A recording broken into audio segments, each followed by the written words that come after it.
চিংড়ি মাছটা কম বেশি আমাদের সবারই পছন্দের। হ্যালো এভরিওয়ান, আসসালামু আলাইকুম।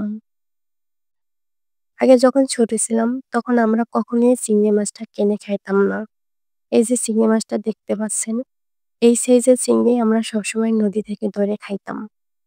আমাদের বাসার সামনে বিশাল নদী ছিল, সেখান থেকে রাতের বেলা আমরা মাছ ধরতাম। সেই স্মৃতি মনে পড়ে গেল। যাই হোক, আজকে আপনাদের সাথে আমি শেয়ার করছি গলদা চিংড়ি। এটা আমাদের নদী থেকে তুলে নিয়ে আসছিল, সেটার সাথে, সাথে কিনে নিয়ে আসছিলাম। দেখেন, মাছের পাগুলা দেখলেই বুঝতে পারবেন চিংড়িগুলো কত বড় ছিল।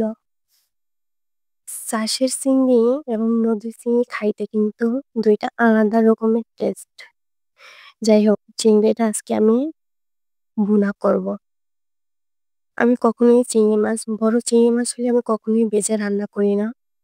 কারণ চিংড়ি মাছের মাথার ভিতরে যে একটা ডিম থাকে, মানে যেটা ঘিলু বলে থাকি আমরা, সেই ঘিলুটা ভাজলে আমার মনে হয় যে বের হয়ে যায়। তার জন্য আমি অল্প মসলাতে কষিয়ে রান্না করি। দেখেন, এ পর্যায়ে কিন্তু আমার রান্নাটা প্রায় হয়ে গেছে। চিংড়ি মাছটা আমার ছোট ভাইয়ের খুবই পছন্দের একটা মাছ, খুবই পছন্দের। তাকে যদি শুধু চিংড়ি মাছ রান্না করে দেওয়া হয়, সে চিংড়ি মাছ ছাড়া আর কিছুই চিনে না।